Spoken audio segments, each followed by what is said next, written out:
ज़िंदगी जिंदा दिली का नाम है, मुर्दे दिल क्या खाक जिया करते हैं।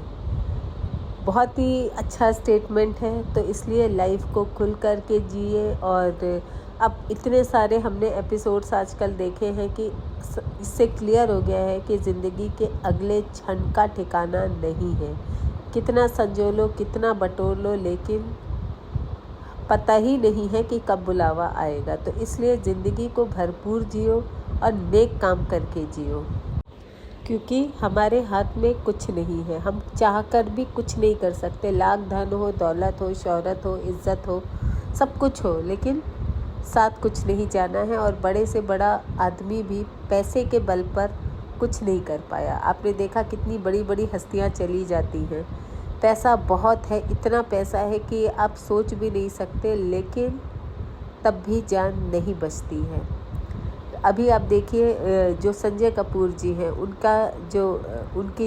उनका निधन हुआ, बहुत ही शॉकिंग था हम सब के लिए। क्योंकि एक तो एज बहुत यंग थी, प्लस वो इतने फिट थे और बहुत एक्टिव थे। लेकिन पैसा भी था, ऐसा नहीं था कि ट्रीटमेंट के बिना चले गए। जैसे गरीब लोग होते हैं वो तो बेचारे बिना ट्रीटमेंट के ही चले जाते हैं, बट उनके पास तो सब कुछ था, है ना। वहाँ एम्बुलेंस भी टाइम से पहुँच गई, वहाँ लोग भी थे, उनको तुरंत उनको फर्स्ट एड भी जो भी होता है वो चीज़ दी जा रही थी, लेकिन तब भी उनकी जान नहीं बचाई जा सकी। ऐसे कितने बड़े बड़े लोग हैं। माइकल जैक्सन को देख लीजिए, उनके घर में तो कहते हैं कि सारे डॉक्टर लाइन से 24/7 खड़े रहते थे, है ना, कि कहीं कुछ भी प्रॉब्लम हो वो फटाक से उनका इलाज कर दें। लेकिन क्या हुआ, बहुत ही यंग एज में वो चले गए। इतने डॉक्टर घर पे रहने के बावजूद उनको नहीं बचाया जा सका। और आप सोच रहे होंगे कि मैं ये लक्ष्मी जी की फ़ोटो क्यों दिखा रही हूँ, क्योंकि इसी के पीछे हम सब भागते हैं। मैं इसका भी उपाय बताऊँगी। भाई लक्ष्मी चाहिए तो, लेकिन उतनी चाहिए कि जितना गुजारा हो सके, इतनी एक्सेस में चाहिए नहीं, क्योंकि वो कुछ काम नहीं आती है। खाना आपको एक घर हो और खाने के लिए 2 रोटी हो, और इतना पैसा हो कि बच्चों को पढ़ा लिखा सके, उनको अपने पैरों पर खड़ा कर सके। इतना आई थिंक सबके लिए सफिशिएंट है। और पर हाँ, कुछ लोगों के पास ये भी नहीं होता है। तो इसलिए मैं आज आप लोगों को ये लक्ष्मी जी की फ़ोटो दिखा रही हूँ, क्योंकि थोड़ा बहुत तो अभी जो मैंने सीखा है, काफ़ी कुछ सीखा है और काफ़ी कुछ हुआ भी है, वो मैं आपके साथ बाद में शेयर करती हूँ। लेकिन फिर भी मैं हमेशा यही कहूँगी कि लक्ष्मी का मोह उतना ही रखिए जितना आपको ज़रूरत है, और इतना कि थोड़ा बहुत आप अपने जो गुजारा है, जितना आपका, उसमें से कुछ पैसे आप दान कर सके। क्योंकि दान का जो महत्व है ना, वो बहुत ज़्यादा है। और सब इंसान को अपनी आय का कम से कम, चलिए 10% लोग नहीं कर सकते तो 2-3% तो आपको दान देना ही चाहिए। और लेकिन आजकल के मैंने देखा है कि दान भी क्या दो। अभी मैं गई थी कहीं पे तो गई थी, तो मैंने उसको, बच्चा आया मेरे पास, दीदी कुछ खाने को दे दो, दीदी कुछ खाने को दे दो। पर मैंने सुना है कि भाई बच्चों को भीख नहीं देनी चाहिए, क्योंकि उससे क्या होता है ना कि वो छोटी उम्र में ही नशा करने लगते हैं। और क्योंकि इनको इतनी अकल तो होती नहीं है, तो इसलिए कहते हैं कि बच्चों को आप खाने पीने का सामान दे दो, पर भीख मत दो, पैसे मत दो, क्योंकि पैसे का वो क्या दुरुपयोग करेंगे हमें नहीं पता। और किसी बड़े को भी हमेशा दान पात्रता देख के दिया जाता है। ये मैं आपको पहले भी बता चुकी हूँ कि अगर वो व्यक्ति को आप दान देते हो, उस दान से वो शराब पीता है, नशा करता है, घर जा कर के बच्चों को, बीवी को मारता पीटता है, तो उसका जो पाप है ना, वो आपको भी लगेगा। तो इसलिए दान के लिए उपयोगिता बहुत ज़रूरी है। हाँ, तो मैं आपको बता रही थी कि वो बच्चा आया मेरे पास और कहा दीदी बहुत भूख लगी है। तो मैंने उसको मैं भी कुछ ग्रॉसरी शॉप से अपना सामान ख़रीद के ला रही थी। तो उस समय मैंने सोचा इसको पैसे तो नहीं दूंगी, क्योंकि पैसे तो ये लोग पता नहीं क्या करेंगे। तो चलो, मैंने कुछ ग्रॉसरी ख़रीदी थी, उसमें बिस्किट नमकीन वगैरह थे, तो मैंने सोचा चलो इसको ये दे देती हूँ।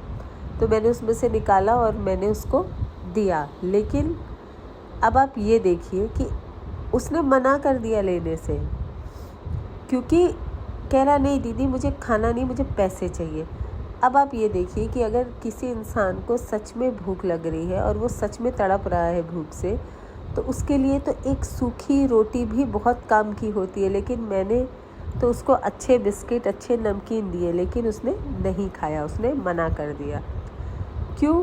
क्योंकि उसका जो मुझे लगता है उसका पेट, क्योंकि सब लोग खाने को तो दे ही दे देते हैं, तो उनका पेट भरा ही रहता है।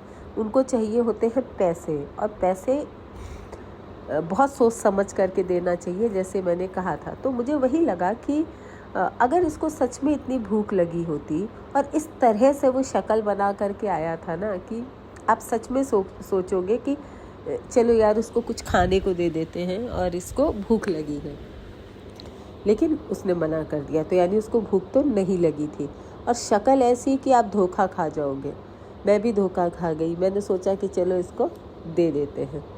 तो इसलिए मुझे लगता है ना कि ये कुछ तो देखिए फेक होते हैं। उसके चक्कर में होता क्या है कि जो जेन्युइन है वो भी, उनको भी कोई कुछ नहीं देता है। तो अब मुझे भी फिर गुस्सा क्या कहूँ, गुस्सा क्या, लेकिन ये लगा कि इनको खाने की ज़रूरत है नहीं, ये ऐसे ही, और इतना इनोसेंट सा फेस, और ये सब एक्टिंग सीख जाते हैं, है ना। तो सोच समझ करके दान करिए, मेरे कहने का मतलब यही था। हाँ, कोई आप देख रहे हैं अपाहिज है, चल नहीं पा रहा है, या बहुत एजेड आदमी है जिसकी उम्र हो चुकी है, वो किसी काम करने के लायक नहीं है, तो उसको आप दे सकते हो, है ना।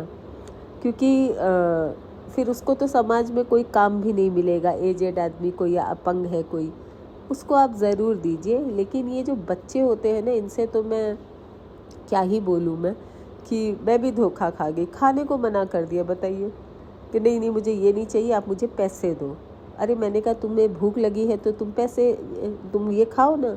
नहीं दीदी ये नहीं खाना, पैसे दे दो पैसे। फिर मैंने तो फिर उसे कुछ भी नहीं दिया। मैंने कहा यार तुम मना कर रहे हो, खाने के लिए लोग कितनी चीज़ें करते हैं। तो आजकल का जो रियलिटी है ना वो यही है कि हम इतने कंफ्यूज हो चुके हैं कि क्या करें, कैसे, मतलब इनको सच में ज़रूरत है कि ये सिर्फ ढोंग कर रहे हैं, मतलब रियलिटी जानना बहुत मुश्किल है। तो चलिए बात करते हैं लक्ष्मी माता की। कहा जाता है कि समुद्र मंथन जब हुआ था तो उसमें से जो 14 रत्न निकले थे उसमें से लक्ष्मी जी भी एक थी। देखिए अलग अलग कथाएं हैं, पर ज़्यादातर लोग यही मानते हैं, और हमने भी यही पढ़ा है कि समुद्र मंथन के 14 रत्नों में से एक लक्ष्मी माँ थी। लक्ष्मी माँ को देखिए धन और मतलब धन की देवी, और जो कहते हैं समृद्ध की देवी, ये माना जाता है। उन्हें धन धान से, जिस घर में कहते हैं कि लक्ष्मी जी का वास होता है, वो घर धन धान से पूर्ण रहता है। अब देखिए, अब एक तरफ अभी जो मैंने कहा कि कितनी भी धन हो, लेकिन इंसान को जब उसकी आयु हो चुकी है कोई बचा नहीं सकता है। लेकिन संसार में रहने के लिए, बच्चों के अच्छे भरण पोषण के लिए और जीवन को सुचारू रूप से चलाने के लिए लक्ष्मी जी तो सबको चाहिए होती है। लेकिन अभी भी यही है कि इतना हो कि अच्छे से आपका गुजारा चल जाए, है ना, पर इतना भी ना हो कि उसको संभालना मुश्किल हो जाए और स्ट्रेस हो जाए और लाइफ पूरी स्ट्रेस में धन कमाने के चक्कर में जाए। इतना भी नहीं होना चाहिए, पर हाँ इतना होना चाहिए कि आप अच्छे से गुजारा कर सकें। तो इसके लिए देखिए, लक्ष्मी जी कहते हैं कि सब घर में टिकती भी नहीं है। जैसे हम लोग कहते हैं ना कि धन आता तो है पर टिकता नहीं है, वो कहाँ चला जाता है पता नहीं चलता। ऐसा मुझे लगता है सबके घर में यही कहानी होती है कि पैसा आता तो है पर वो टिकता नहीं है। तो इसके जो है ना बहुत सारे कारण होते हैं और बहुत सारे उपाय भी होते हैं जिनको करके हाँ कुछ तो फ़ायदा होता है। मैं सिर्फ देखिए वही चीज़ आपको बताती हूँ जो मैं खुद महसूस करती हूँ और या मैंने खुद उस चीज़ का अनुभव किया है, तो इसलिए उस बेसिस पे आपको बताती हूँ। मैं ये सुन करके किसी का ऐसी चीज़ें नहीं बताती, क्योंकि किसी को गुमराह करना मेरा मकसद नहीं है ना। तो और ये भी नहीं कहती कि इस उपाय को करिए तो आपको बहुत फ़ायदा होगा, मैं अपना पर्सनल बता रही हूँ, है ना।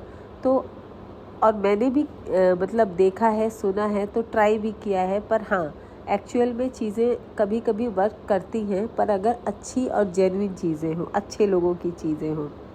नहीं तो यहाँ तो बहुत लोग ऐसे बैठे हैं जो अफवाही फैलाते हैं। तो लक्ष्मी जी के लिए कहते हैं, पहली चीज़, जब भी आप दीपक जलाएं उसमें चावल डालें, है ना। क्योंकि कहते हैं कि लक्ष्मी जी तुरंत उनके चलायमान होती हैं, वो चल के चली जाती हैं। तो अगर आप चावल डालते हो दीपक में तो उससे वो रुकती है, क्योंकि वो बाधा उत्पन्न करता है उनके, तो वो वहाँ पे ठहर जाती हैं। तो इसलिए कहते हैं कि चावल ज़रूर से डालना चाहिए। एक तो देखिए ये उपाय है। दूसरा उपाय होता है कमल गट्टा। लक्ष्मी जी को कमल गट्टे, वो छोटे छोटे कमल के बीज आते हैं, वो बहुत पसंद हैं। माफ़ करिएगा, आज थोड़ी आवाज़ थोड़ा कोल्ड सा हो रखा है, तो शायद आपको आवाज़ में थोड़ा सा प्रॉब्लम हो। पर हाँ, तो मैं कमल गट्टे की बात कर रही थी, वो रखना चाहिए। और उनको कहते हैं कि कई लोग तो कहते हैं कि इसकी पोटली बना करके रखिए, गुलाब का इत्र स्प्रे करिए। ये सब चीज़ें आप करते हैं तो और कपूर के दाने, और एक वो सीप छोटा, क्या बोलते हैं उसको, सफ़ेद रंग का छोटा छोटा होता है, देखिए मैं उसका नाम भूल रही हूँ। और ये चीज़ें अगर आप लक्ष्मी जी के सामने रखते हैं तो वो प्रसन्न होती हैं। और ये चीज़ मैंने करके देखी और काफ़ी चीज़ें हुई, पॉजिटिव हुई, इसलिए मैं आपको बता रही हूँ। दूसरी चीज़ है, आप 2 जाप, लक्ष्मी जी के मैं 2 ही मंत्र बताऊंगी, ऐसे तो बहुत सारे हैं जो बहुत कारगर हैं। अगर आप उनका रोज़ जाप करते हैं, मिनिमम 11 ले लीजिए, और मैक्सिमम तो आप कितना भी कर सकते हैं, पर 11 भी मोर देन इनफ है। तो पहला जो मंत्र है वो है कि अखंड विष्णु कार्यम व्यासनेन चराचरम तत्पदम दर्शितम येन तस्मै श्री लक्ष्म्याय नमः। एक तो ये मंत्र है, ये बहुत ही कारगर मंत्र है। अगर आप इसे 11 बार पढ़ लें तो आपको बहुत लाभ होगा, निश्चित रूप से लाभ होगा। और मैं इसलिए बता रही हूँ क्योंकि मेरे भी मैंने जब से ये करना शुरू किया, और बहुत सारी ऐसी जगहों से चीज़ें पॉजिटिव हुई कि लगा कि हाँ सच में इट वर्क्स, है ना। और दूसरा मंत्र जो है ये ओम ह्रीं श्रीं क्रीं श्रीं कुबेराय अष्टलक्ष्मी मम ग्रहे धनम पुरय पुरय नमः। ये 2 मंत्र का अगर आप 11-11 बार जाप कर लेंगे तो आपको निश्चित ही लाभ होगा। मेरा तो ऐसी जगहों से पॉजिटिव न्यूज़ आई जहाँ की हमने होप ही छोड़ दी थी कि हाँ ऐसा भी कुछ होगा। तो इसलिए मैंने सोचा कि मैं आज आपके साथ शेयर करती हूँ, कुछ भी पॉजिटिव हो वो शेयर करना चाहिए, ताकि हमारे मित्रों के साथ भी अच्छी चीज़ें हों। तो आप एक बार ट्राई ज़रूर करिएगा, पर धैर्य, ये नहीं कि 4 दिन में आप अच्छे रिज़ल्ट की उम्मीद करो। एटलीस्ट महीना 2 महीना इतना तो कर लो, क्योंकि इतना ही मैंने किया था। तो इस चीज़ पर मतलब ध्यान दीजिएगा और कोशिश करिएगा, तो निश्चित ही आपको लाभ होगा इस चीज़ से। तो आई होप ये वीडियो आपको अच्छा लगा हो तो प्लीज़ लाइक, शेयर और कमेंट ज़रूर